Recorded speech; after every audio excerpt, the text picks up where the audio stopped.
favor. A nombre del Instituto Nacional de Desarrollo Social, mil gracias por acompañarnos y sobre todo mil gracias a Margarita Garfias, que es una mujer extraordinaria.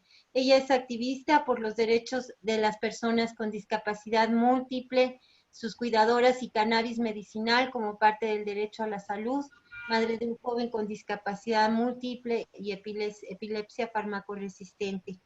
Ella nos ha hecho el favor de enviarnos su semblanza y nos dice que es cuidadora familiar primaria de su hijo Carlos, antes que nada. Es coordinadora general de la Asociación Civil Familias y Retos Extraordinarios, que está integrada por más de 1000 familias de toda la República Mexicana, con el reto de criar hijas e hijos con discapacidad múltiple, epilepsia refractaria, una enfermedad rara o condición de gran dependencia. Es integrante activa del colectivo La Discapacidad Nos Une, integrante activa de la Red de Cuidados en México, integrante activa del colectivo Regulación por la Paz. Pues mil gracias, Margarita, no te quito más tiempo. Gracias por estar con nosotras. Muchísimas gracias, Eugenia, muchísimas gracias a Indesol, muchísimas gracias al Museo Memoria y Tolerancia por prestarnos este espacio para hablar de cuidado, ¿no? Porque es algo tan cotidiano que no lo podemos ver. Entonces, es un excelente espacio para aprender sobre cuidados y no solamente de la manera en que nos relacionamos a diario con ellos, sino poner en el centro otras miradas, otras experiencias y otras formas de solucionar estos cuidados o de ayudarnos a realizarlos de la mejor manera para nosotros, para quienes cuidamos. Pues bueno, voy a iniciarla con la presentación.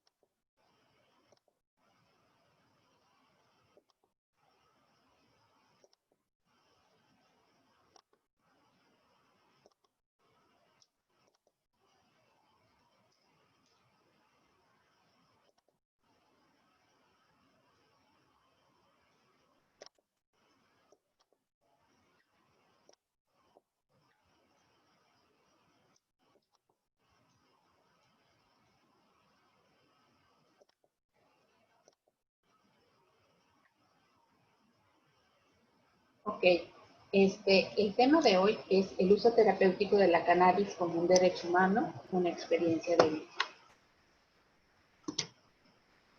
Primero quiero presentarme. Yo soy Margarita García, como lo dijo Euge. En la presentación pueden ver la fotografía de Carlos, mi hijo, el que me ha hecho convertirme en una activista, además de ser su mamá, de ser su cuidadora. Es un joven de 16 años con discapacidad múltiple y epilepsia farmacoresistente. Ahí también está mi esposo, que soy muy afortunada al tener mi familia nuclear completa, y mi hija, que no aparece por aquí, pero es 2 años mayor que Carlos. Abajo estoy en una plática allá con familias de Jalisco, hablando precisamente sobre el trabajo doméstico y de cuidados. Pertenezco como fundadora a Familias y Retos Extraordinarios, que es mi comunidad de origen, en donde estamos familias que compartimos los mismos retos, criar y disfrutar a nuestros hijos e hijas con discapacidad múltiple y síndromes epilépticos. También pertenezco a la Red de Cuidados en México, que es un espacio académico y de investigación precisamente para visibilizar el trabajo de cuidados durante toda la vida y las etapas de vida. También formo parte del colectivo Regulación por la Paz, que igual es un espacio más que nada de derechos humanos, para visibilizar realmente el problema que hay en México respecto al uso y abuso de sustancias, y ver la manera de dirigir políticas públicas donde beneficien a todos los sectores de la población. Y por último, soy parte y fundadora de la colectiva Yo Cuido, que está integrada por organizaciones, activistas y mujeres que queremos visibilizar el cuidado, no solamente como trabajo, sino un derecho de vida. Bueno, pues desde mi experiencia, quiero dividir esta presentación en 3 momentos, porque el tema es bastante extenso, entonces voy a tratar de hacerlo más concreta e irme lo más rápido posible para dar espacio para preguntas. Pues esta presentación la voy a dividir en 3 momentos. El primero, soy cuidadora, para saber de qué se trata ser cuidadora. El contexto actual que ha llevado a que muchas cuidadoras veamos en la cannabis una oportunidad y una esperanza para las personas que tienen enfermedades crónicas, y al final el cannabis un derecho humano. Cómo se ha convertido y se han intersectado estos 2 momentos para luchar porque realmente el cannabis sea un derecho humano. Bueno, pues iniciamos. Soy cuidadora. Los cuidados. Vamos a hacer un repaso rapidísimo y recordemos que los cuidados son el conjunto de actividades cotidianas que permiten regenerar día a día el bienestar físico y emocional de las personas. Este es el concepto que a mí me gusta más y es el que da ONU Mujeres en el 2016. Pero los cuidados se componen precisamente de 3 etapas, ¿no? Y que son muy activas las 3. La primera es la gestión de los cuidados y se refiere a toda esa carga mental que tenemos las personas que damos cuidados. Esta carga mental se refiere a hacer toda la agenda, toda la planeación para poder dar cuidados. La carga mental sería algo así como que el itinerario, la lista de cosas por hacer para antes de dar los cuidados. Por ejemplo, comprar jabón, comprar despensa, ir a consulta, qué días los niños entran temprano, qué días salen tarde, qué días hay clases de ballet, si puedo hacer en el huequito la agenda para poder ir a ayudar a mi mamá o a mi papá con sus compras, ir a, no sé, a comprar la comida de la mascota, llevar a los niños al corte de pelo, o sea, toda esa planeación es la carga mental. Y a veces esa carga mental la traemos 24 horas al día, solamente dando vueltas en nuestra cabeza. Entonces es algo que no se ve, pero que provoca un desgaste muy fuerte en todas nosotras. El segundo componente son los cuidados indirectos y que se conocen más que nada como trabajo doméstico. Y es pues todo ese trabajo que se tiene que hacer antes de dar cuidados directos. Por ejemplo, pues picar las verduras, cocerlas, guisarlas, servirlas en un plato, pero pues para ponerlas en el plato alguien tuvo que haber lavado esos platos, y para haber lavado esos platos alguien tuvo que haber acarreado el agua o pagado el agua, y toda esa cadenita de cosas que no tienen que ver con la interacción persona a persona, pero que se tienen que hacer para dar cuidados. Y al final, el último componente son los cuidados directos, que es la interacción personal. Por decir, la interacción personal, por decir, es alimentar a un bebé, cambiar a un bebé, alimentar a una persona mayor, bañar a cualquier persona de cualquier edad. O sea, es donde únicamente estamos interactuando de persona a persona. Entonces, imagínense todo el trabajo que hay. Si yo voy a bañar a mi hijo, que digo ya tiene 16 años, pues primero lo tengo que desvestir. Pues eso ya es cuidado directo. Después meterlo a bañar. Pero para poder meterlo a bañar, tengo que tener el jabón, que lo tuve que haber comprado y que tuvo que haber estado en la planeación para poder llegar a ese momento. Tuve que haber pagado el agua y que ese pago del agua debió de haber estado en la planeación de esa lista de las cosas que hacer y después irla a pagar para después tener el servicio para dar el cuidado directo. Para poder secar a Carlos y cambiarlo, pues alguien tuvo que haber lavado esas toallas, esa ropa, quizás plancharla, pero para que se hubiera dado el lavado y el planchado, alguien tuvo precisamente que comprar el detergente, pagar el agua, pagar la luz si hay lavadora, y una cadena de trabajos que a veces no se ve o no los queremos ver porque ya son parte del día a día. Entonces, fíjense, recuerden, 3 componentes del trabajo de cuidados: gestión, carga mental, los cuidados indirectos o conocidos como trabajo doméstico, y los cuidados directos, que son donde hay interacción personal. Obviamente, todas las personas necesitamos cuidado a lo largo de toda la vida. No podemos sobrevivir solos en la primera infancia cuando somos bebés. Obviamente necesitamos de mamá, de papá, de otra persona que pueda darnos cuidados al alimentarnos, asearnos, trasladarnos, cuidarnos cuando nos sentimos mal, prevenir enfermedades, muchísimas cosas, al igual cuando somos infantes. Incluso en la edad adulta siempre somos interdependientes, ¿no? Porque hay alguien que tal vez nos ayuda a cocinar, o a darnos de comer para poder tener alimento, o planchamos, lavamos, aseamos la casa para otras personas que por lo regular viven en la misma casa. Entonces, todos y todas necesitamos cuidados a lo largo de nuestra vida. Hay veces que necesitamos más y hay veces en que los damos, ¿no? En mayor número de que los recibimos. Pero los cuidados son inherentes a la vida.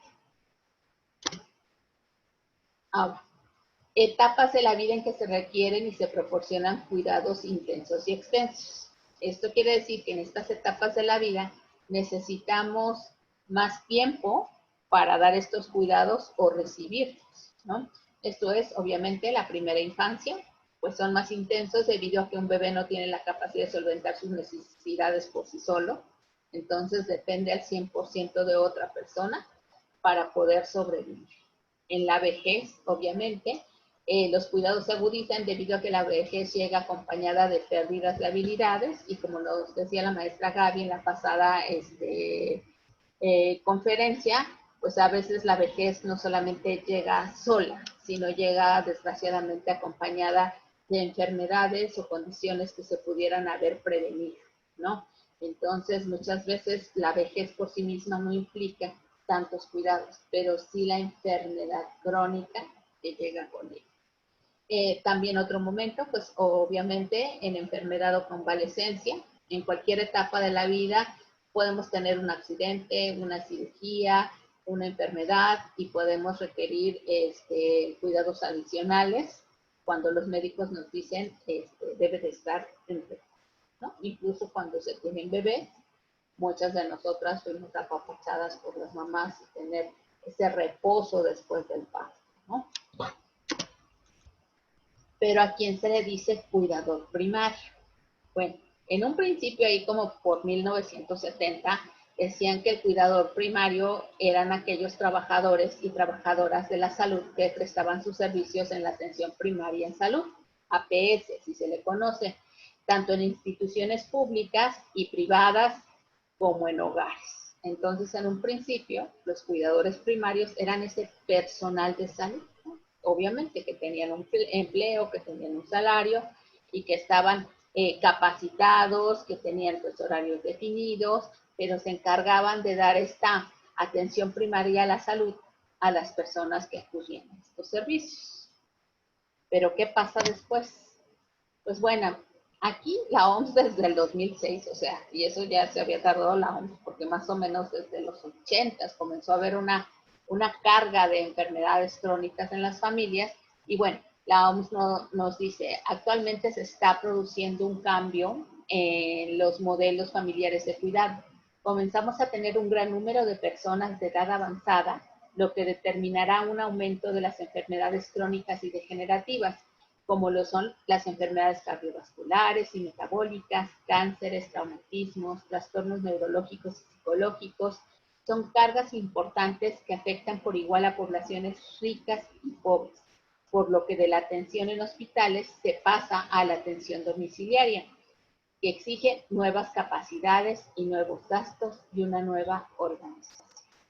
Es decir, el sector salud al ver que las enfermedades crónicas o los diagnósticos ya no son terminales, sino que estos diagnósticos se convierten en crónicos y que la persona va a vivir con estos diagnósticos, con estos síntomas, varios años de su vida, y si el hospital ya no es lugar para estas personas o para atender estas circunstancias, sino que se vayan a sus casas y que allí les proporcionen los cuidados necesarios. Y pues bueno, ahí es en donde nace el cuidador familiar primario. El cuidador familiar primario es aquella persona que atiende en primera instancia las necesidades físicas y emocionales de un enfermo, papel que por lo general es asumido por él o la esposo, esposa, el hijo, hija, un familiar o alguien cercano al paciente. Pero fíjense aquí, yo estoy muy en contra de este concepto o de esta denominación que nos dan a que nos encargamos de las necesidades en primera persona de otra, al decirnos cuidador familiar primario. Cuidador, no estoy de acuerdo, porque la mayoría somos mujeres. Y eso está documentado en muchos lados. Incluso en los trabajadores de salud, estos trabajadores a los que les denominan el primer contacto o estos cuidadores primarios son mujeres, porque son la mayoría enfermeras y por eso yo no estoy de acuerdo en que se nos ponga como hombres al llamarnos cuidador, sino yo prefiero cuidadoras, ¿no? Si es hombre, pues también cuidador, ¿no? O persona cuidadora. Pero sí dejar bien presente y mencionar en todo momento que las mujeres somos las que vamos al frente y que somos las que ocupamos mayor número en este personal primario que da la primera respuesta a los pacientes que necesitan cuidados, tanto en el sector público como en los hogares. Bueno, familiar. Obviamente, también no estoy muy de acuerdo en que solamente seamos los familiares los que tengamos que intervenir en el cuidado de otra u otras personas. ¿Por qué? Porque se debe de ampliar la mirada a que intervengan otras personas, ¿no? Que intervenga quien quiere intervenir, ¿no? Puede ser incluso en una persona adulta mayor, pues puede ser la amiga, puede ser la vecina, puede ser una persona por medio de una paga, puede ser alguien que se preste por medio de un sistema que se llama banco de tiempo, pero no siempre la familia, porque a veces cada vez las familias somos más chiquitas y pues alguien tiene que trabajar, ¿no? Y a veces por cuidar tiene que elegir entre un empleo remunerado y un empleo no remunerado. Y obviamente el empleo remunerado lo necesitas para seguir teniendo el servicio de salud. Entonces, son cosas que han venido cambiando la dinámica durante los años. Entonces, no debe de ser familiar, debe ser cualquier persona de confianza que pueda apoyar o incluso varias personas, que es lo mejor, para que pueda dar cuidados a la persona que los necesite. Obviamente, con la persona primario o primaria, pues tampoco, porque ya se ha documentado todo el daño que causa dejar todo el cuidado y responsabilidad a una sola persona, ¿no? Y ahí se habla de diversos síndromes, ya hay estudios donde se demuestra que estas personas cuidadoras solemos adquirir enfermedades crónicas después de iniciar el cuidado de otra persona, porque por lo comúnmente dejamos y entregamos nuestra vida en nuestros tiempos y nuestros cuerpos por el beneficio de otro. Bueno, y las personas, por último, aparte de estos cuidados intensos y extensos, hay personas que necesitan cuidados especializados, ¿no? Y precisamente es cuando necesitan pues a estas personas cuidadoras. Obviamente, las personas cuidadoras pues es un cuidador o cuidadora que atiende en primera instancia las necesidades físicas y emocionales de una persona que no puede hacerlo por sí misma. A esto en la legislación de muchos países se le considera persona en condición de dependencia. Como decía la maestra Gabriela en la sesión pasada, a muchas personas con discapacidad no les gusta que se les considere persona en condición de dependencia, porque obviamente son personas que tienen derecho a la autonomía, entonces por eso prefiero hablar de una persona que no puede hacerlo por sí misma, ¿no? Cierta actividad. Incluso todos hemos visto que en varias etapas de la vida necesitamos que otra persona lo haga por nosotros, porque no podemos hacerlos por nosotras mismas. ¿Y cuáles son estos momentos cuando se necesita una persona cuidadora al lado? Básicamente enfermedades crónicas, ¿no? Que son enfermedades de larga duración y por lo general de progresión lenta, es lo que nos dice la OMS, que son pues enfermedades raras, síndromes epilépticos, cáncer, inmunodeficiencias y todas estas enfermedades que también traen consigo deterioro físico, neurológico, psicológico, y también las personas con discapacidad, digo, como se les llama en varias legislaciones, en condición de dependencia, y obviamente habla de personas que por su pérdida o falta de autonomía física, mental o intelectual o sensorial, precisan de la atención de otra u otras personas o ayudas importantes para realizar actividades básicas de la vida diaria. Las actividades básicas de la vida diaria son lo más básico que necesitamos para sobrevivir: el aseo, la alimentación, la comunicación y el traslado, ¿no? También ahí hay índices de cómo se miden estas actividades básicas de la vida diaria. Y por último, pues cuidados paliativos, que es el cuidado activo y total de los y las pacientes cuya enfermedad no responde a ningún tratamiento curativo, y básicamente los cuidados paliativos tratan de controlar el dolor y otros síntomas, además de dar esa atención emocional. Esto es lo que nos dice la OMS. Y bueno, para ponerle otro granito de arena a lo que abonaban en las dos pasadas presentaciones, que ya ven que hay una cuenta satelital del trabajo no remunerado en los hogares, que el trabajo doméstico y de cuidados es igual al 23.5% del Producto Interno Bruto. Pues así hay otra cuenta satélite que se encarga de medir el trabajo no remunerado que se dedica a la salud. Entonces, el trabajo no remunerado que se destina a los cuidados de la salud en los hogares, o conocido como TNRS, son las actividades económicas que están relacionadas con la prevención, la curación y el mantenimiento de la salud humana. Representa el 29.1% del total del Producto Interno Bruto que el sector salud representó a nivel nacional en el 2018. Casi una tercera parte de lo que produce el sector salud se produce en los hogares y también por mujeres.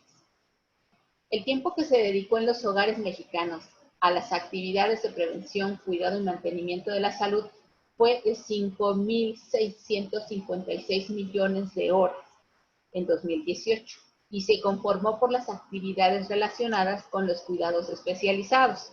Por ejemplo, cuidados a enfermos crónicos o con algún tipo de discapacidad. Composición del trabajo no remunerado a la salud que hacemos en los hogares. Pues en primer lugar, cuidados a enfermos crónicos o con algún tipo de discapacidad representa el 14.5%. Apoyo a otros hogares en el cuidado de la salud con 6.8%. Cuidados no especializados, esto es cuidados para la prevención, así como por enfermedades menores o temporales, 6.5%. Y trabajo voluntario en atención de la salud, el restante, 1.3%.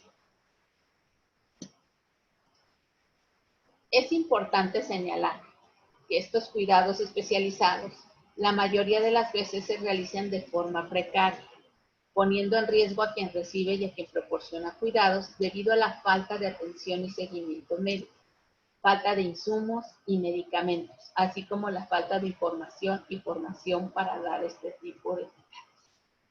Obviamente sabemos que una enfermera, un técnico, un terapeuta, todos ellos tienen que hacer carreras, y además de estas carreras, pues sus prácticas profesionales, su servicio social, estar atendiendo un consultorio para realmente dar el nivel y dar la atención requerida a los y los pacientes que requieren su servicio.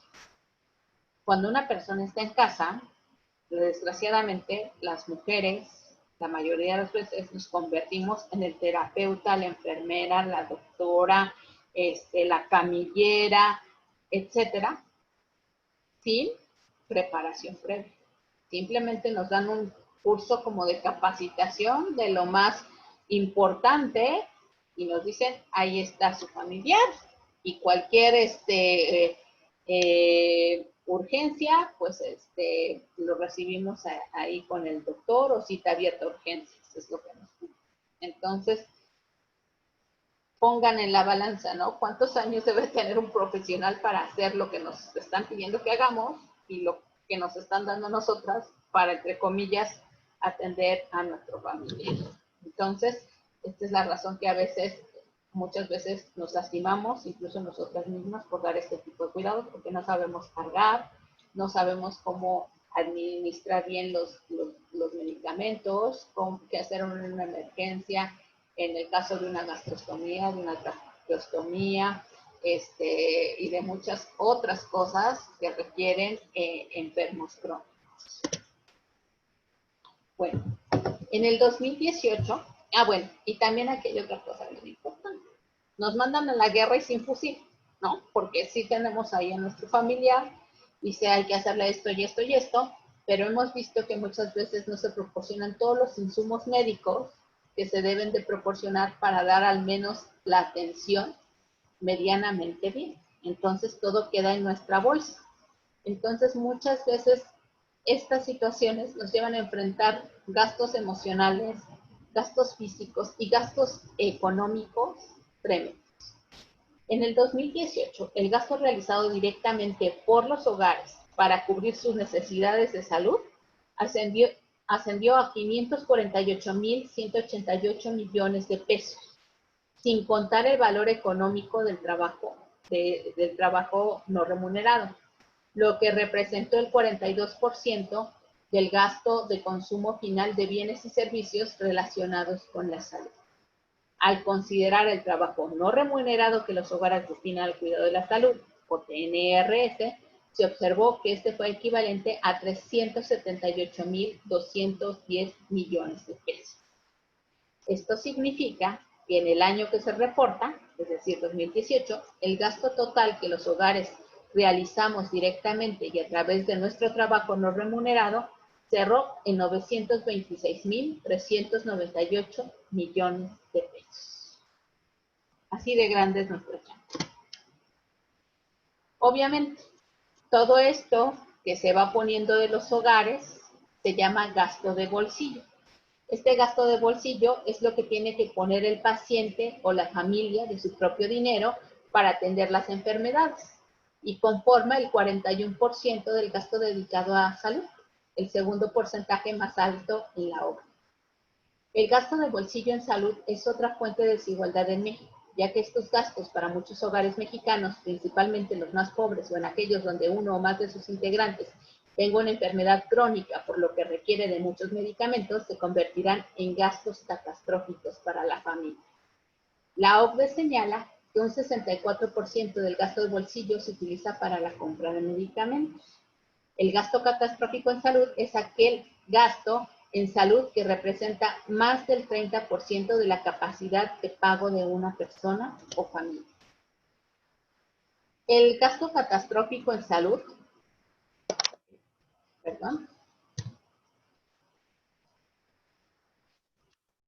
El gasto catastrófico no debe asociarse exclusivamente con una atención médica, sino también el servicio de urgencias, una hospitalización, el tratamiento de una enfermedad crónica o una discapacidad. Se trata de un concepto relativo a la capacidad de pago. Así, una familia muy pobre puede incurrir en un gasto catastrófico con la simple compra de un medicamento, por lo que no debe sorprender, por lo tanto, que los gastos catastróficos sean más frecuentes en los hogares pobres, en los hogares que no cuentan con seguro de salud y en los hogares rurales. ¿Qué implicaciones tiene esto? Bueno, pues que nosotras a veces como familias que tenemos responsabilidades de cuidado con una persona con enfermedad crónica o con una persona con discapacidad que necesita de otra para las actividades básicas de la vida diaria, pues hay deuda, ¿no? porque tratamos de adquirir en la medida de lo posible todo lo necesario para atenderle. Pobreza, y si no, falta de apego al tratamiento. La falta de apego al tratamiento causa que haya deterioro más fácil, ¿no? Entonces, ¿qué implican estos tres factores? Pues también falta de recursos para otras necesidades básicas, ¿no? Como la alimentación. El deterioro de la persona que requiere medicamentos, ya que no tiene ni todos los medicamentos y tampoco tiene toda la atención especializada. Y es como un ciclo, pues vicioso, porque a la vez que estamos cuidando y no podemos, dejar de cuidar tanto, pero necesitamos trabajar, pero si no trabajamos no hay medicamentos, pero si trabajamos, ¿quién cuida a nuestro familiar? O sea, es una situación muy conflictiva, ¿no? Y además, si no trabajamos, pues entonces, ¿cómo compramos el medicamento? Y es por eso que muchas mujeres que tenemos responsabilidades de cuidados, trabajamos en empleos precarios. Estos empleos que no nos dan ninguna seguridad, ninguna certeza, no hay seguridad social, no hay Infonavit, no hay prestaciones de salud, no hay pensión, no hay nada, porque es precisamente estos empleos precarios son los que nos permiten la flexibilidad de cuidar, ¿no? Atendiendo en una taquería, siendo cajeras, vendiendo sopes, vendiendo cosas por catálogo, y lo cual nos precariza aún más, ¿no? Entonces, sabemos que entre más cuidados requiere una persona en el hogar, a veces la condición de vida se vuelve más precaria, y no solamente para la persona que requiere de cuidados, sino para todo el entorno familiar. Y bueno, aquí tenemos el trabajo no remunerado que se hace en los hogares y que, como habíamos visto en la primera sesión, pues equivale al 23.5% del Producto Interno Bruto. Si le subamos lo que tenemos a veces en las casas, como en mi caso y el caso de millones de familias que tienen que desempeñar también un trabajo no remunerado en salud, que representa el 29.1% del Producto Interno Bruto del sector salud, que tenemos mujeres cansadas, cansadísimas, ¿no? Porque no solamente estamos haciendo una jornada de trabajo, sino 2 o hasta 3. En mi comunidad se hizo una encuesta y resulta que las mujeres que tenemos responsabilidades de cuidados solemos dormir 4 horas. Entonces, es una situación pues muy difícil, porque siempre estamos cansadas, siempre estamos comiendo lo que haya, en el tiempo que podamos, y se va precarizando y agudizando la situación de la familia. Seguimos con el segundo momento, cannabis legal. No sé, Euge, si hasta aquí quieres que abramos el espacio a 2 preguntas y seguimos con cannabis legal. A ver, vamos a ver si hay alguien. Creo que no hay nadie, ¿verdad, Lalo? No hay manos levantadas. Bueno, ya hay una. Arturo, adelante. Gracias, gracias.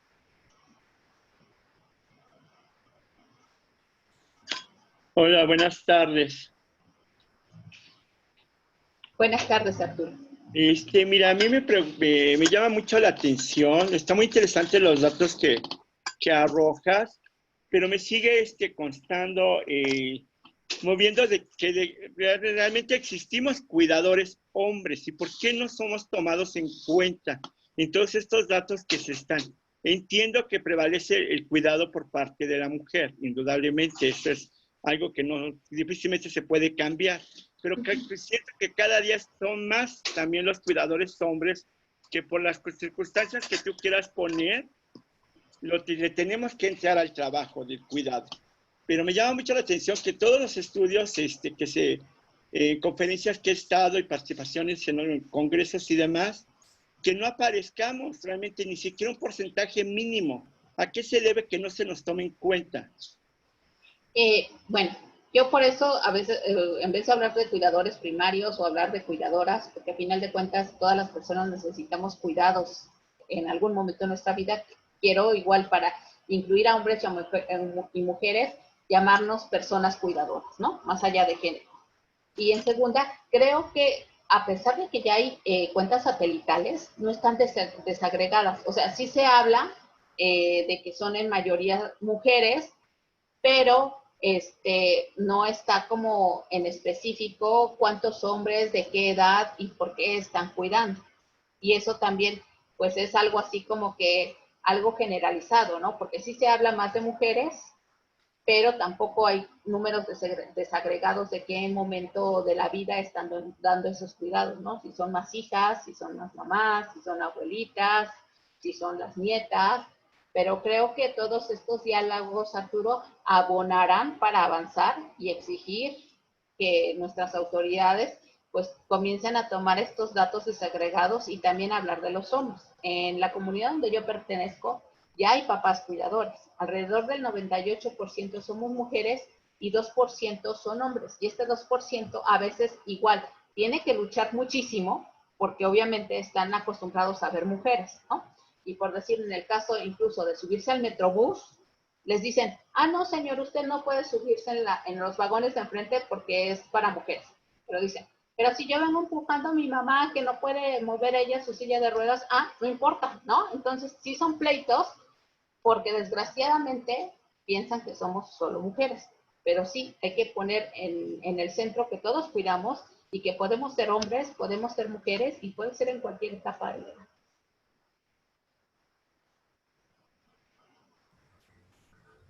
Gracias. Tenemos 3 participaciones más. Génova Verónica, adelante. Sí, bueno, ¿me escuchas? Sí. Mira, yo quisiera preguntarte, primero, buenas tardes y felicitaciones por tu presentación. ¿Qué responsabilidad tienen la Secretaría de Salud para formar cuidadores o cuidadoras, si es que la tiene? Porque me parece que el hecho de que ahora estén en manos de familiares y principalmente mujeres, me parece que se está delegando una carga más a las mujeres, ¿no? Encima de todo lo que tenemos que hacer, otra más. Y me parece una omisión de parte del Estado. No sé tú cómo lo ves. Muchas gracias. Hola. Sí, yo siempre le he dicho que es una omisión y una omisión bien fuerte. Digo, sí lo tomamos por lo regular las mujeres, pero también hay hombres, como lo acaba de decir Arturo, pero se nos delega a la familia, ¿no? No ven las condiciones de la familia, si puede cuidar, si tiene para cuidar, nada, sino ahí tienes y enfréntate a esto.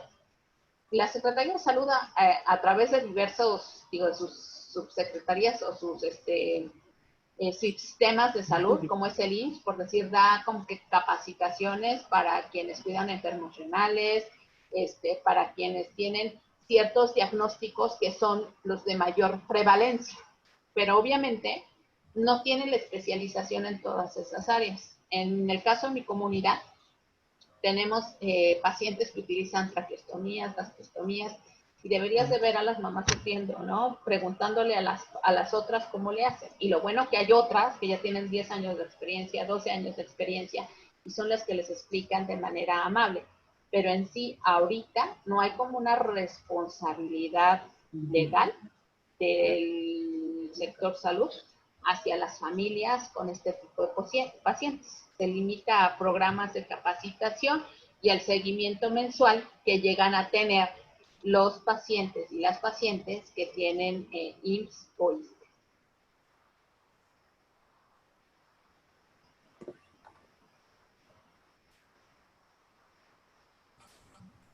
Gracias. Rosario, adelante. Muy buenas tardes.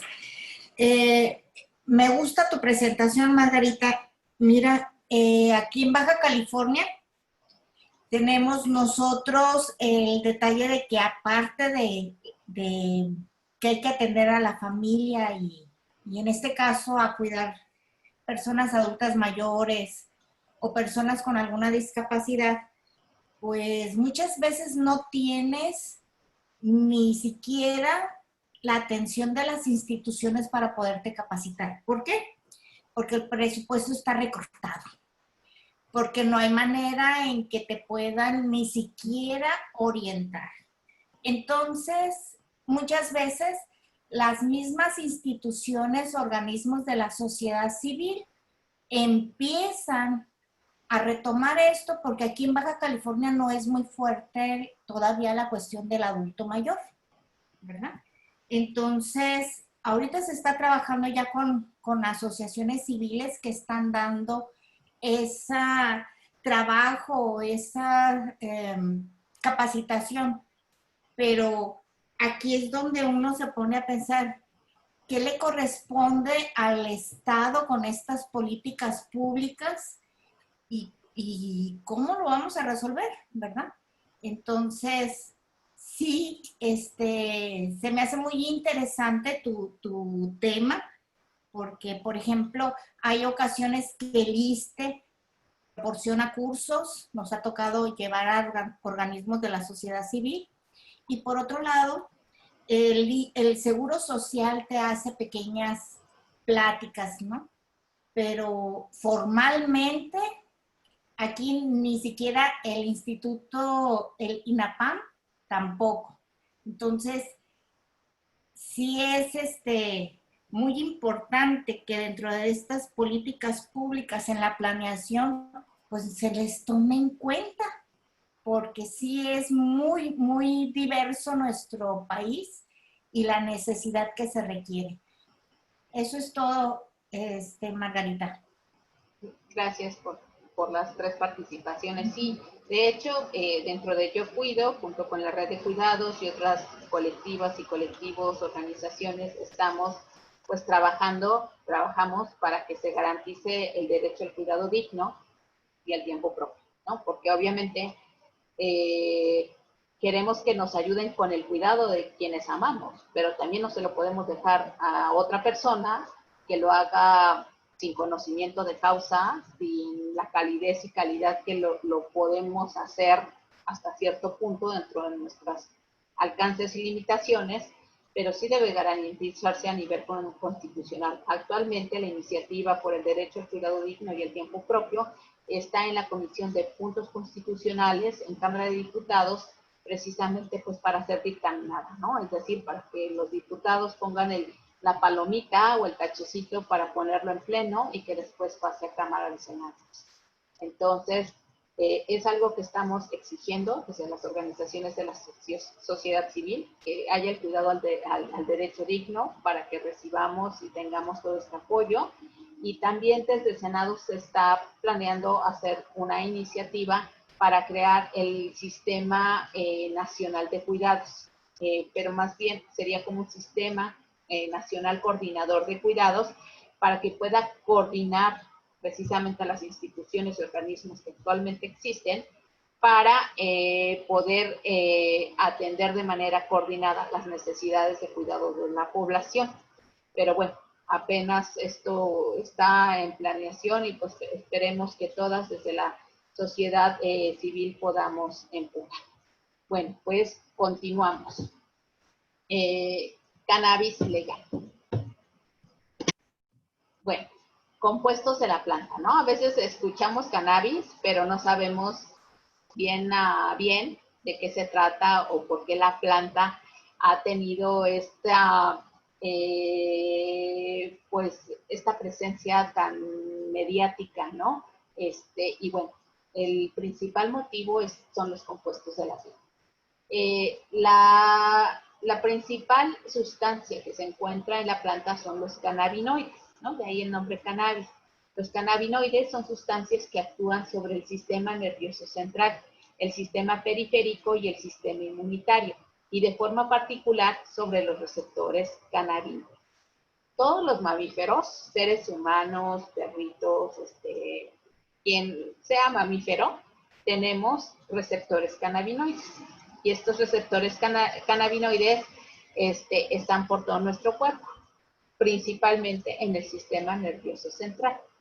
Y bueno, los cannabinoides pueden tener 3 orígenes. Los naturales, los más conocidos, el THC, que se llama tetrahidrocannabinol, y es al que se le atribuye la psicoactividad de la planta. El cannabidiol, que se le atribuyen todas las propiedades médicas de la planta, ¿no? Entre comillas, esto es lo que se ha mediatizado. Y estos naturales obviamente se encuentran en mayor abundancia en la planta de la marihuana o de la cannabis, pero también se encuentran en la equinacia, se encuentran en la lavanda y se encuentran en la linaza, en otras plantas, ¿no? Pero la mayor concentración de cannabinoides lo tiene precisamente la planta de cannabis. También tenemos los cannabinoides sintéticos, que estas ya son sustancias que se han desarrollado en laboratorios y ya hay medicamentos de cannabis sintéticos como el dronabinol, la nabilona, nabiximols. Y los endógenos. Los endógenos son los que producimos de dentro, genos en nuestro cuerpo, endógenos, y que producimos todos los mamíferos. En especial, los seres humanos producimos dos cannabinoides, que es la anandamida, que es igualita al THC, y el 2-AG, que es muy similar al cannabinoide. Y bueno, como ya les decía, los cannabinoides más conocidos mediáticamente y estudiados son el cannabidiol, que se le conoce como CBD, y que por ahí escuchamos que venden gotitas de CBD y que casi las venden como producto milagro, y el tetrahidrocannabinol, que entre comillas se le atribuyen los efectos psicoactivos de la planta. También la planta tiene otras sustancias que se llaman terpenos, que son los responsables del olor de la planta, pero también tienen propiedades terapéuticas. Y los flavonoides, que son los componentes químicos que dan colores brillantes y que protegen a la planta del sol y atraen a los insectos para la polinización. En la lámina les estoy poniendo una flor de cannabis. Así se ve la flor de cannabis, se llama cogollo. Y los que tienen todas estas propiedades terapéuticas y médicas son las flores. Las hojas tienen el equivalente de nutrientes que la espinaca y se consideran como un superalimento, pero las flores son las que tienen todas las propiedades terapéuticas, pero así se ven las flores, como la que tienen en la imagen, y se llaman cogollos. Bueno, la cannabis no solamente es marihuana, la cannabis también se le conoce como hemp o caña. Igual van a ver por allí en Costco y en tiendas naturistas que venden corazones de hemp, corazones de cáñamo, fibra, proteína, aceite de semillas de hemp, ¿no? ¿Y qué pasa con el hemp, no? Si se ven tan iguales y las dos son cannabis. Bueno, gracias a la obra del botánico canadiense Small al investigar el área de distribución natural de las concentraciones de tetrahidrocannabinol, THC, se puede hacer la distinción para algunos gobiernos, dejando de lado la taxonomía de la planta y lo clasifican como cáñamo, es aquella planta que contiene menos del 0.3% de THC, y marihuana, aquella planta que contiene más del 0.3% del THC. Aunque la marihuana, por propia naturaleza, sin que intervenga la mano del hombre, puede tener hasta 18% de THC, hasta donde yo sabía, pero igual ya han desarrollado plantas o variedades con muchas más concentraciones de THC. Y bueno, ¿cómo trabajan los cannabinoides? Ya vimos que los endocannabinoides los producimos en nuestro cuerpo, la mayoría son derivados del cerebro.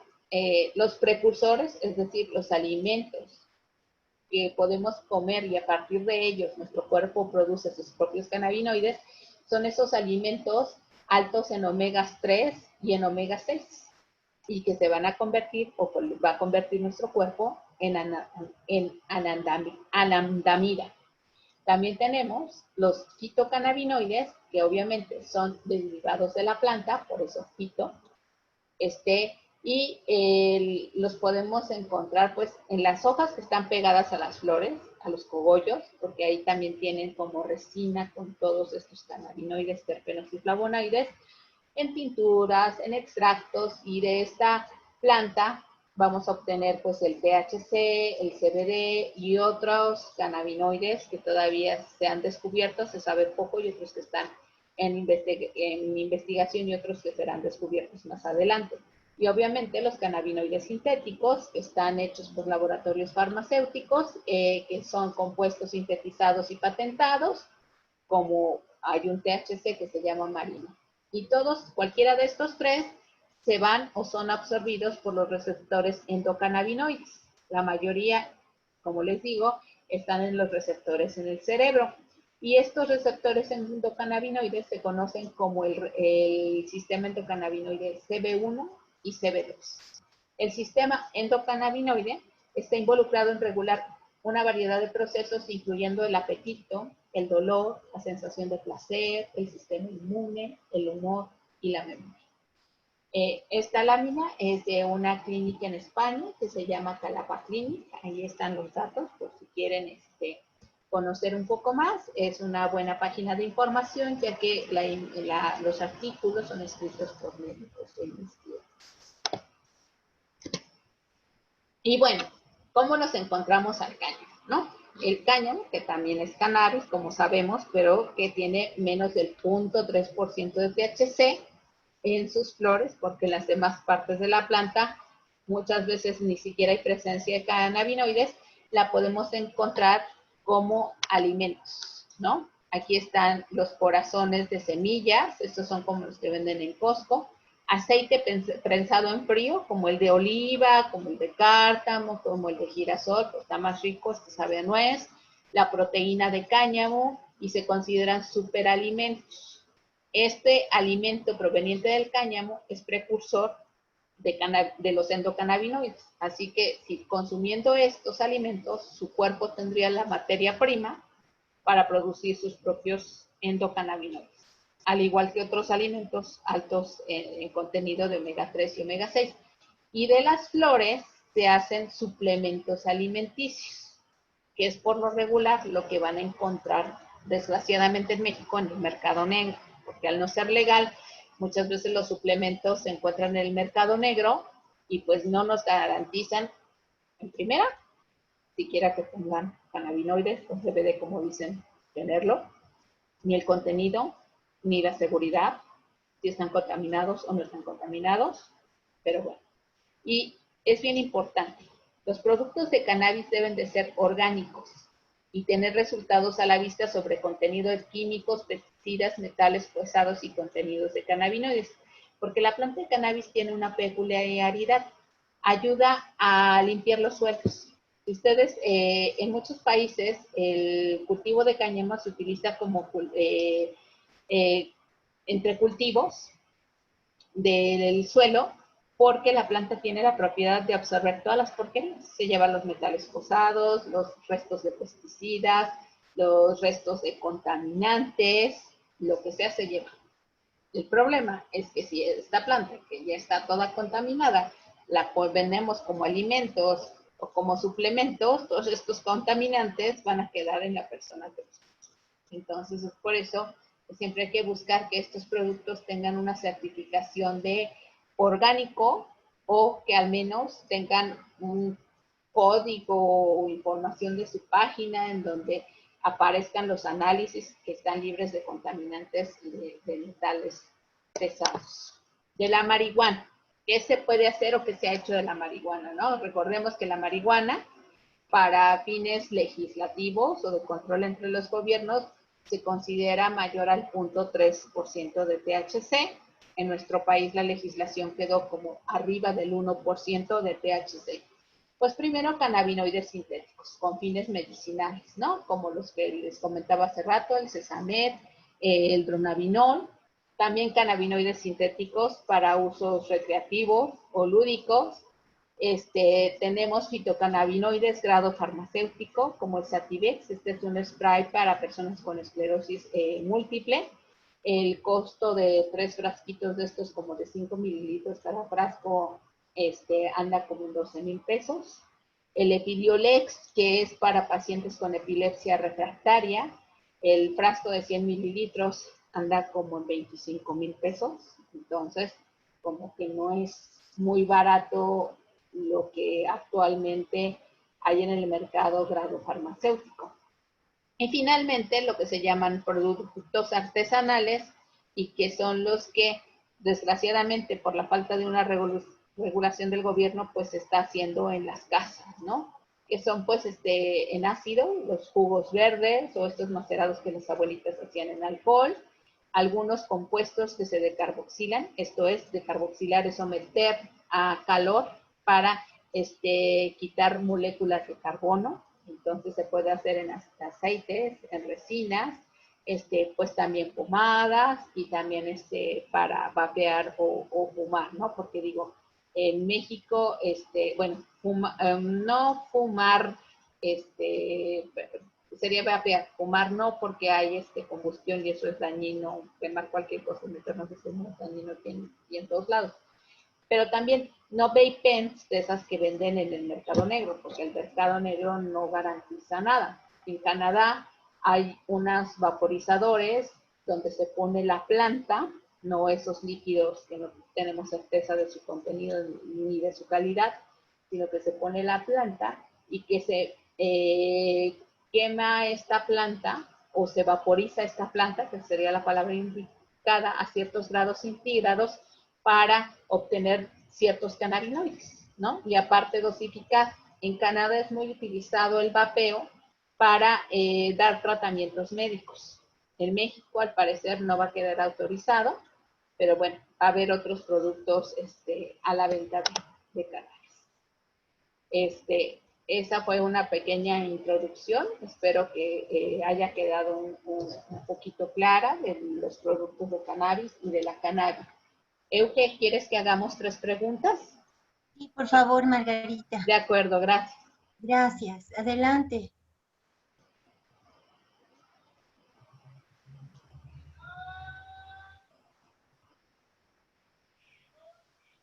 Lalo, ¿estás por ahí? Sí, perdón, me desconecto un ¿Podrías dar poquito. la voz a Sonia Gabriela, por favor? Sí, claro. Adelante, Sonia.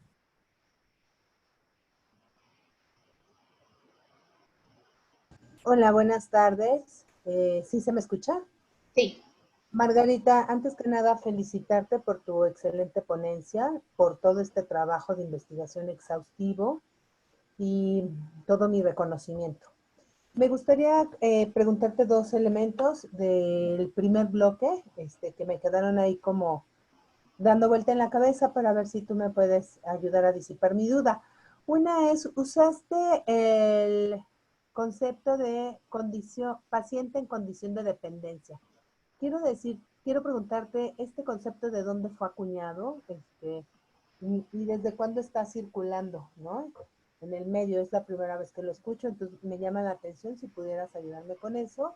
Y el otro es, tú nombraste cuidados especializados. ¿A qué te estás refiriendo con ello, Margarita? Hasta ahí mis 2 preguntas. Gracias.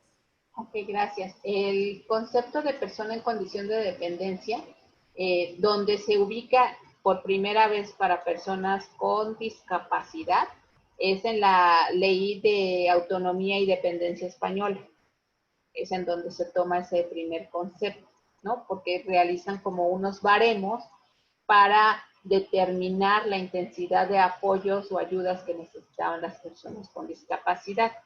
Y en la OIT se ha manejado, al menos desde estos informes que he encontrado desde el 2006, en donde se habla que las personas en condición de dependencia son todas aquellas que necesitan el cuidado de otra persona, ¿no? Como las personas mayores, los infantes y algunas personas con discapacidad o enfermedades crónicas. Ahí.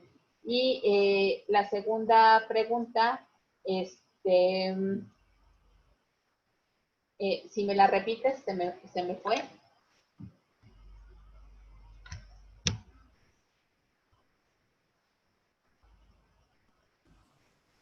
Bueno, ¿sí me escuchas? Sí. Mi segunda pregunta es, hacías mención de cuidados especializados. Sí. ¿A qué te refieres con ello? Ok, estos cuidados especializados son los cuidados médicos. Entonces, es hacer las cosas de manera médica, ¿no? Lo que implican los cambios de sondas, las curaciones de las sondas, cambios de traqueostomía, incluso cambios de posición, curación de llagas, ejercicios para evitar las contracturas, el cargar, trasladar a un paciente, porque no es lo mismo apoyar a alguien que se traslada por sí mismo a que tú, como cuidadora, cargues todo el peso para trasladarlo de la cama a la silla, de la silla al retrete, del retrete otra vez a la silla, de la silla a la cama, y todo esto es cuidado especializado.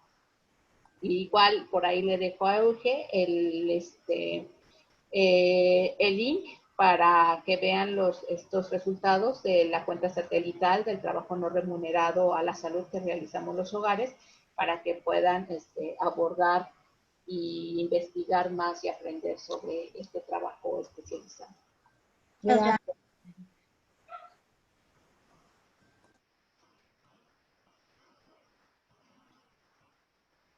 Y sigue Genoveva, por favor, Lalo.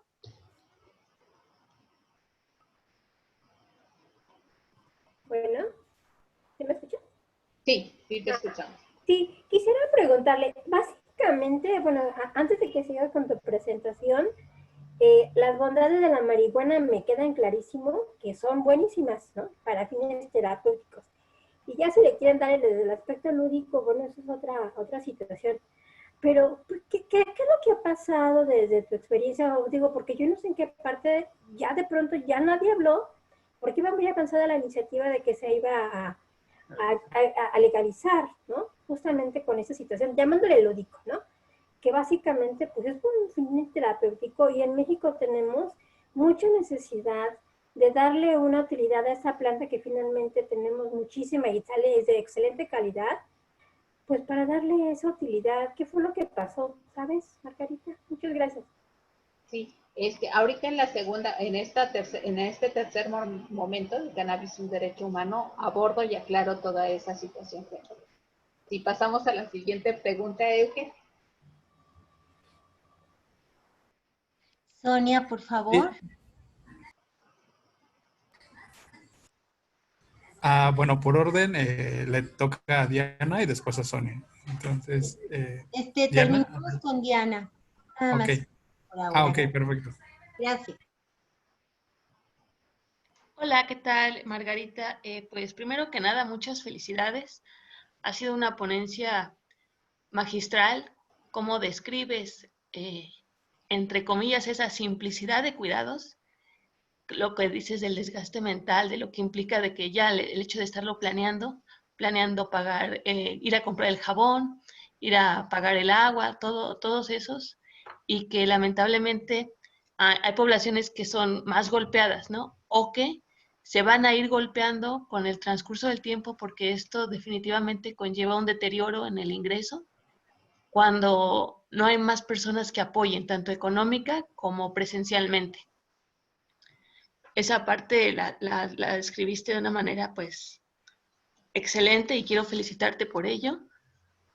Y la segunda, pues, iba enfocada al primer bloque, cuando vas hablando de cómo, de los gastos que va llevando, de lo que implica el cuidado, y que lamentablemente y terroríficamente tampoco se menciona lo que son vacaciones, una actividad de recreación, tanto para la persona que padece que tenga el padecimiento, que necesite el cuidado, como para la persona que está cuidando.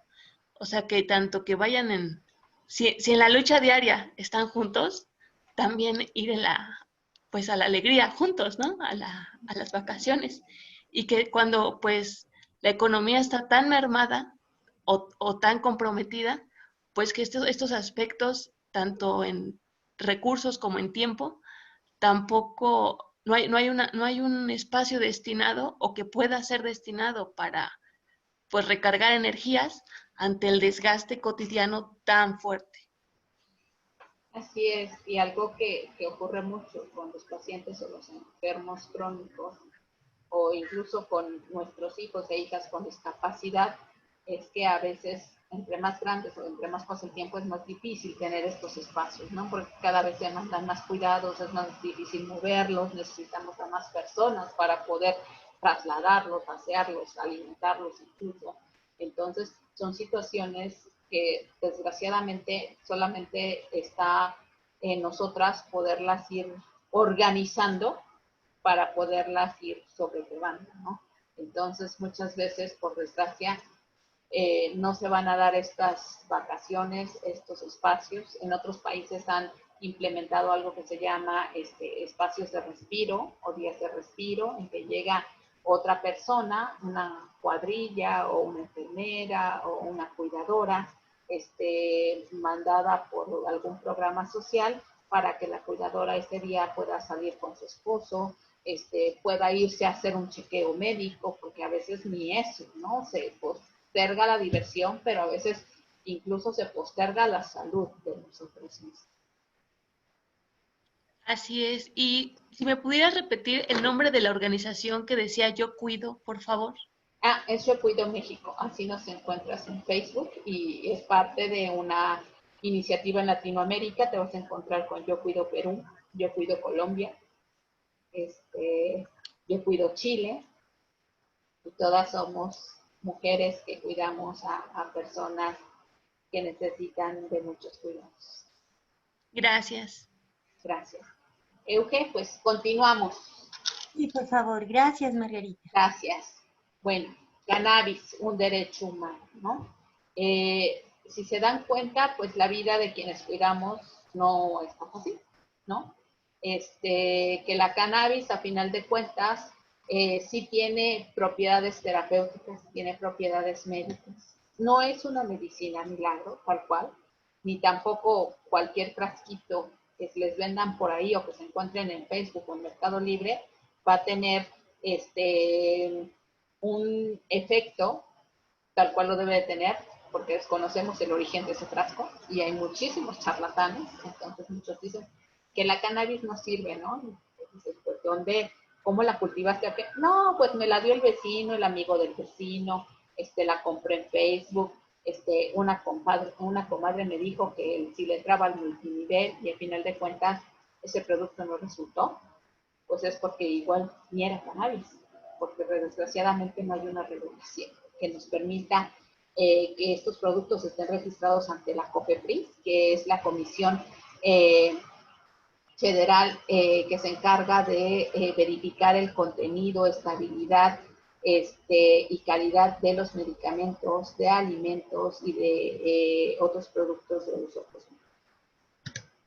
Bueno, él es Carlos, él es mi hijo. Hace 4 años, casi 5, que empezamos este recorrido y pues nuestra vida antes de la cannabis. Pues había polifarmacia sin respuesta óptima. Polifarmacia quiere decir que ya se utilizan más de 2 fármacos sin ninguna respuesta. Carlos tomaba 6 fármacos, entre ellos 2 benzodiazepinas, que tenían leyendas bien grandes que decían no se utilicen menores de 16 años. Pues Carlos los tomaba desde meses de edad. Tuvo farmacodermias secundarias. Farmacodermia es una intoxicación debido a fármacos, pero pues eran tantos los fármacos que tomaba que hacía farmacodermias y él no dejaba de convulsionar. Hacía neutropenias cíclicas. Las neutropenias, los neutrófilos se encuentran alojados o son parte de los leucocitos. Los leucocitos son los que nos den los conteos de que nuestro sistema inmunitario se encuentra bien o se encuentra mal. Y Carlos de repente se le bajaban los neutrófilos, los neutrófilos y con ello los leucocitos, y hacía que una tosecita se convirtiera en bronquitis y se convirtiera en neumonía. Obviamente, entre los problemas respiratorios y la epilepsia que no cedía, pues teníamos hospitalizaciones frecuentes. Carlos era un niño sedado, con poca respuesta al medio, dolor. Esto implicaba para toda la familia un alto desgaste físico, mental, emocional y económico. Y esa no es la vida solamente que teníamos nosotros, sino de, me atrevería a decir, millones de familias en la República Mexicana. Nuestra ruta. Pues la primera opción fue un CBD, puro de cáñamo, un suplemento alimenticio que nos ayudó con las crisis epilépticas, pero no con su sistema inmunológico. Carlos estuvo estable durante 8 meses al consumirlo, pero después Carlos hizo tolerancia. todos sabemos que cuando tenemos una enfermedad crónica, lo que necesitamos es un medicamento, no un suplemento, ¿no? El suplemento es precisamente para suplementar ciertas etapas de vida, entonces necesitas más nutrientes que la propia comida no te da, pero nunca es para una enfermedad crónica. Entonces, la primera vía fue este suplemento, tuvimos que importarlo a través de COFEPRIS, contratar un agente aduanal.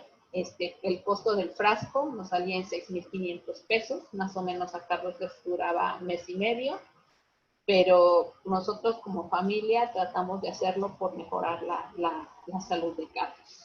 Cuando Carlos hizo tolerancia, pues, y ya más documentados, pues nuestra siguiente opción fue comprar un aceite de espectro completo de caña, igual, acuérdense, caña, que también es cannabis, pero con 0.3% de THC, y otros cannabinoides, terpenos y flavonoides que tiene la maravillosa planta de la cannabis.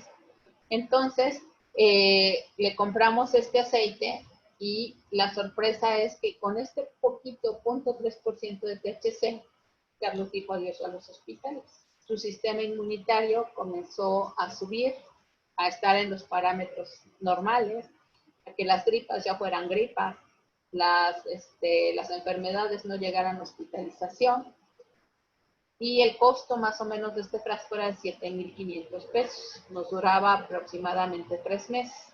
Aquí pongo el hashtag de Entourage Effect porque es algo que se conoce de la planta.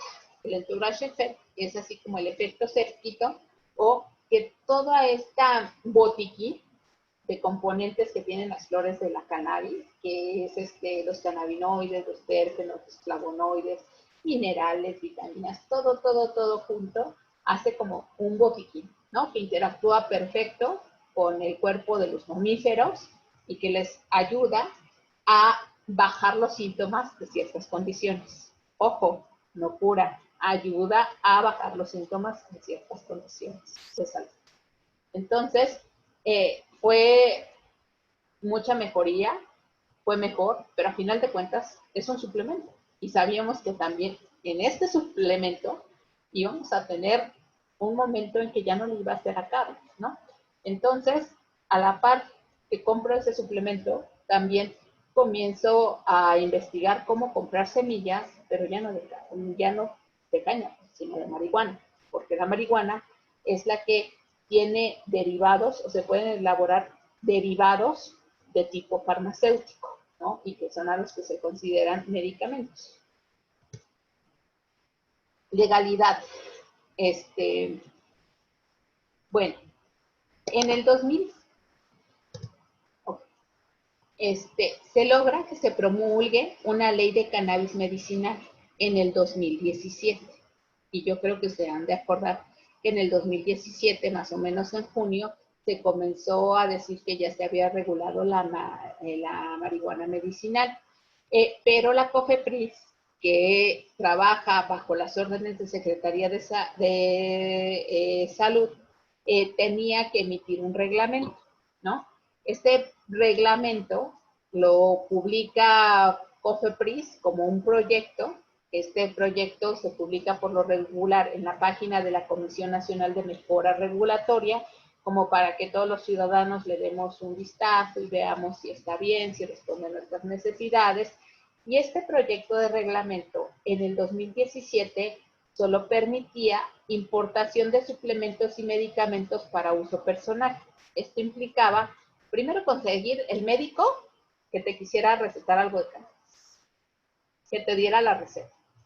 Hacer el trámite en COFEPRIS, que es gratuito, pero que implica 11 hojas de datos que uno como familia y ser común y corriente no los tiene, como fracciones arancelarias, impuestos, cosas que no son de uso común y que se nos estaba obligando a hacerlo para tener acceso a estos derivados. Obviamente la compra en el país de donde lo fueras a traer y la importación. Y la importación es por medio de un agente aduanal, y el agente aduanal es como los médicos. Ellos cobran por eventos, ¿no?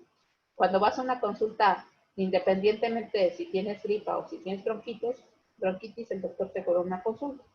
Así los agentes aduanales, independientemente de que metas 10 frascos, un frasco o todo un contenedor, ellos te cobran pues sus honorarios, ¿no? De ese trabajo. Entonces, sí era carísimo, porque un agente aduanal en esos tiempos cobraba como 7,000 pesos, ¿no? Más el costo del frasco, más el médico, más BTK, etc. Era medio difícil. También contemplaba el uso de la marihuana, pero solo para pacientes en protocolo, lo cual limitaba el acceso a solo pocas personas y solo por un periodo de tiempo. Entonces, pues tampoco era algo a largo plazo y definitivo, ¿no? O sea, nada más nos iban a exponer a las personas a hacer conejillos de indias de ciertos laboratorios y listo, ¿no? Y que les aprobaran a los laboratorios los medicamentos y los pacientes nos quedábamos otra vez sin ninguna opción a derivados de cannabis. Y tampoco consideraban la producción nacional ni el autocultivo. Desde las organizaciones de la sociedad civil frenamos este reglamento porque, como ven, no respondía ni iba a ser de utilidad ni para las pacientes ni para los pacientes. A la par, en lo que este reglamento se echaba atrás, pues yo comencé a coleccionar semillas. ¿Sí? Está prohibido, o estaba prohibido el cultivo de la marihuana, pero a final de cuentas las semillas las venden como artículo coleccionable, no en México, en Estados Unidos y en Europa. Entonces, pues yo compraba mis semillas y las comencé a coleccionar en macetas. No sé de este, pero fue la única salida que me dejaron. Lamentablemente, nuestra realidad superó la legalidad. A pesar de una ley de marihuana medicinal en el 2017, pues no había un marco que dé acceso a los pacientes a derivados de la planta. El cultivar las plantas me implicó un costo aproximado de 4,500 pesos por 3 meses de tratamiento. Y con esto yo le comencé a dar a Carlos a continuar su tratamiento de cannabis, ¿no? Porque ya estos aceites, los suplementos alimenticios, ya no le hacían efecto, ya había hecho tolerancia. Entonces, lo único que me quedaba, ya que no había nada en el mercado que pudiera ayudar a Carlos en ese momento, pues fue cultivarlo. Y sabemos que muchas cuidadoras, que muchas mujeres, que muchos hombres, padres, hermanos, se ven obligados a todo esto, en primera, por la escasez de medicamentos. El precio tan alto de los medicamentos, porque a pesar del artículo 4 constitucional que asegura que debemos de tener protección a la salud por parte del Estado, es algo que no está sucediendo. Hemos visto cómo hay manifestaciones de enfermos y enfermas con cáncer, de pacientes con enfermedades crónicas que no les están dando nada. A veces se les niega incluso la atención. Teníamos o tenemos a nuestros pacientes cada vez deteriorándose, con dolor. Tenemos el caso, ella es Charlotte Fitchie, desgraciadamente murió en esta época de COVID, pero pueden ver del lado izquierdo lo que era su vida antes de cannabis y lo que era su vida después. Ella fue como el estandarte, Charlotte, de muchas familias en busca de mejorar la calidad de vida de nuestras hijas e hijos. Entonces era sorprendente ver el cambio de Charlotte al utilizar cannabis. Obviamente no podíamos o no podemos darnos el lujo de poner más en riesgo a nuestra familia al caer con narcotraficantes o nuestros menudistas. Entonces, lo mejor era cultivar. Y al final de cuentas, yo pienso que nuestra Constitución política y su artículo 4, que resguarda el derecho a la salud, es más importante que la Ley General de Salud, que prohíbe el cultivo, transformación y consumo de la planta. ¿Y qué pasa entonces?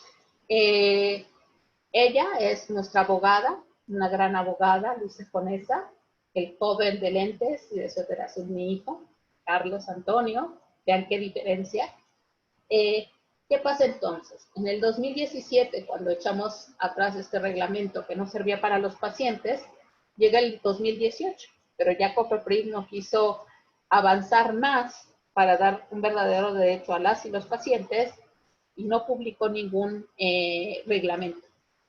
En ese momento Luisa me dice, vamos a ampararnos contra COFEPRIS, porque si no tienen productos de cannabis, pues no hay derechos para los pacientes. Me dice, igual este amparo no va a llegar a tribunales, porque igual COFEPRIS publica un reglamento y listo, pero no fue así. Pasó 2018 y no hubo reglamento. Pasó 2019 y no hubo reglamento. Y este amparo que Luisa emprendió junto con Carlos y conmigo, llegó a la Suprema Corte de Justicia de la Nación. Cuando llega a la Suprema Corte de Justicia de la Nación, pasa algo bien padre. Este amparo hace que la Suprema Corte de Justicia de la Nación reconozca el derecho de los y las pacientes al uso de cannabis medicinal. En segunda, exige la publicación del reglamento en materia de cannabis medicinal a la COFEPRIS, cuya fecha de publicación es el 9 de septiembre de este año, por fin. Reconoce el uso médico y terapéutico del THC, porque aunque lo han satanizado, el THC es otro cannabinoide de la planta que también tiene propiedades médicas y terapéuticas y que tiene mayor presencia en la marihuana. Carlos utiliza 2 aceites, ambos contienen THC y son los que lo han sacado a flote. Otra cosa bien importante, pues establece la división de poderes. Establecer la división de poderes es que todavía la Suprema Corte de Justicia de la Nación tiene el poder de exigirle al Ejecutivo, es decir, al presidente, y a sus secretarías, que a final de cuentas son sus representaciones, les puede exigir que deben de garantizar los derechos de la población. Otra cosa bien importante es que reconoce el derecho de las personas con discapacidad a tomar decisiones a través de apoyos. Es decir, garantiza el derecho de Carlos a través de nosotros, sus padres, sus médicos, sus abogados, para que él pueda tener todo el respaldo para el goce, acceso y ejercicio de sus derechos. Y otra cosa, establece un mecanismo de protección para Carlos. Este mecanismo de protección es de protección a su salud. Actualmente ya el IMSS, el Instituto Mexicano del Seguro Social, que es donde Carlos se atiende, está haciendo los trámites necesarios para que sea el Estado quien le provea a Carlos los 2 aceites de cannabis que él necesita. Aquí pueden ver, este fue el día en la Suprema Corte de Justicia de la Nación, donde nos dieron el fallo a favor. Pueden ver a varias familias de la comunidad, porque Carlos no es un caso aislado. Hay muchos Carlos que necesitan estos derivados, estos medicamentos, porque a final de cuentas la salud es un derecho. Habiendo salud, podemos tener trabajo, podemos ir a la escuela y tener educación, podemos tener derecho al ocio, podemos ser nosotros a la autodeterminación, pero sin salud no hay nada. Y pues bueno, aquí está Carlos, vean el cambio, ya.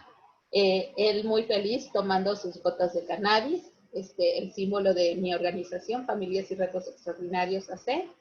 Estamos en Twitter, en Facebook, en YouTube, en Instagram, y también hacer un poquito promoción que la página la Asociación de Apapacho Autismo, vamos a tener un taller para cuidadoras y cuidadores con hijos e hijas con discapacidad o enfermedades crónicas, por si se quieren inscribir en un futuro. Y también mencionar que actualmente hay confusión respecto al cannabis. Tenemos, les digo, mandato de la Suprema Corte de Justicia de la Nación, en donde se tiene que publicar ya un reglamento para productos medicinales enfocado a pacientes. La fecha es septiembre de este año. Y a la vez o a la par hay otra iniciativa que está saliendo de Senado, que es la Ley Integral de Cannabis, en donde ya se habla también para dar cumplimiento a otros amparos que se resolvieron a favor en la Suprema Corte de Justicia de la Nación a favor del uso personal adulto de la planta. Entonces, lo medicinal se resuelve ya en septiembre y lo que está en Senado y después pasa a diputados es la ley integral de cannabis para resolver el uso personal adulto de la planta. Y bueno, Euge, es todo y pues ya hasta donde tú me digas de preguntas, ahí nos quedamos. Gracias. Muchas gracias, Margarita. Cierras con muy buenas noticias. Lalo, ¿nos dará tiempo de unas 2 o 3 preguntas? Yo creo que sí, Eugenia. Ay, muchas gracias. Te agradezco, Lalo. Adelante. Mariana, adelante. Hola. Muchas gracias por la exposición del día de hoy. Fue muy iluminadora en muchos sentidos. Mencionaste espacios de respiro en los que un cuidador externo mandado por un programa de asistencia social en otros países para que el cuidador como primario tenga espacio para sí mismo, para que haga otras cosas además de cuidar.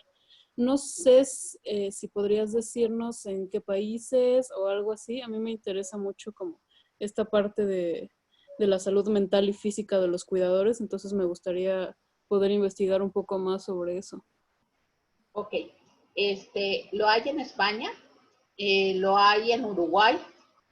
Si te metes a Sistema de Cuidados de Uruguay, ahí vas a ver varios videos de cómo trabajan estas cuadrillas. En Uruguay, como están obviamente iniciando con programas pilotos, llega esta cuadrilla de cuidados a cuidar al enfermo crónico. Y lo que hacen es, mientras se queda la cuadrilla de cuidados, mandan a la cuidadora a capacitación, ¿no? Porque a veces ese es el pretexto. Dicen, bueno, quieren que me capacite, pero mientras quien cuida a mi familiar o a mi amigo o a mi amiga, ¿no? Entonces, es lo que están haciendo. También hay que recordar que para personas con discapacidad existe la figura de asistencia personal y esto ya también se está haciendo en Uruguay y se ha hecho en España. La asistencia personal es precisamente un asistente personal que va a estar con la persona con discapacidad en un horario acordado, un tiempo acordado, y le va a ayudar a desarrollar actividades de su día a día para que también esta persona cuidadora pueda también tener derecho a la autonomía, porque sabemos que a veces es muy difícil porque uno queda, el tiempo de uno y la vida del otro quedan atadas, ¿no? Se habla de binomios porque no podemos ir a un lado sin el otro, desgraciadamente, cuando debemos de buscar que ambos tengamos autonomía y derecho a tener un proyecto de vida.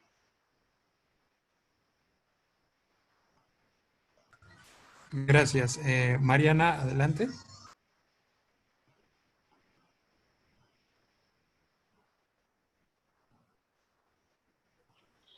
Fui yo la que ya participó. Quizá era otra Mariana. Sí, perdón, me confundí. Sonia Gabriela, adelante.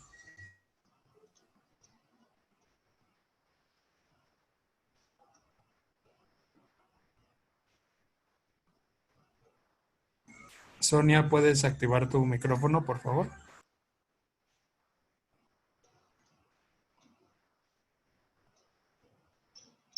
Listo, ya estoy aquí.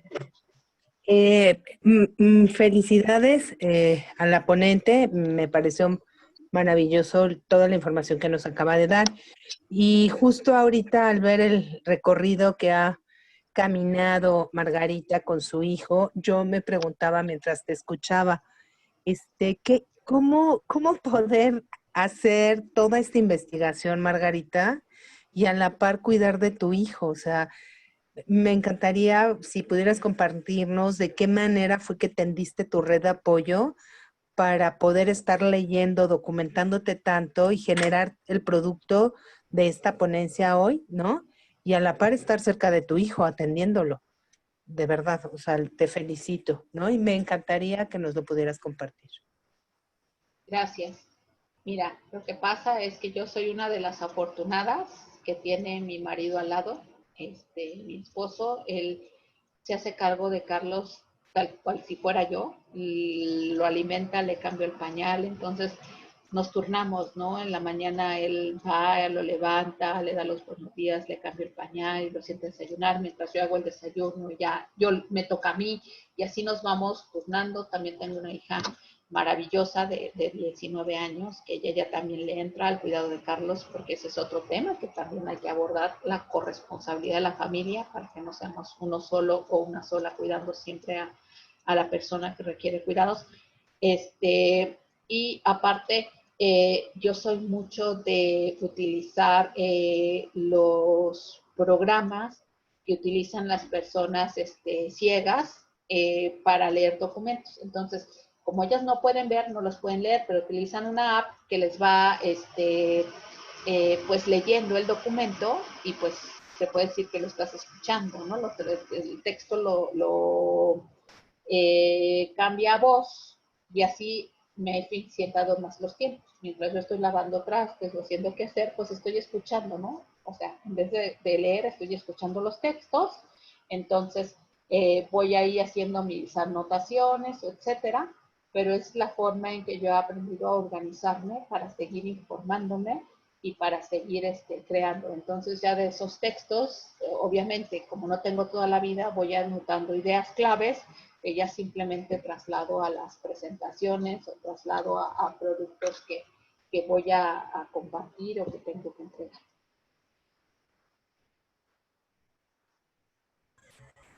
Gracias. Seguimos con Arturo. Adelante.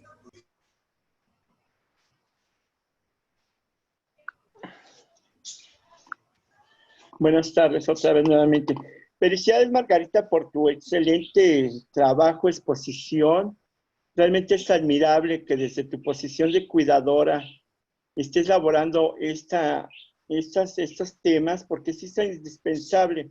Yo, mi especialidad es trabajar con adultos mayores, y actualmente me estoy metiendo mucho en el tema de personas con discapacidad en el cuidado. Y pues me gustaría contactar contigo porque creo que podríamos armar algo mucho más grande, porque el tema de cuidados, principalmente para los cuidadores primarios, no es nada fácil.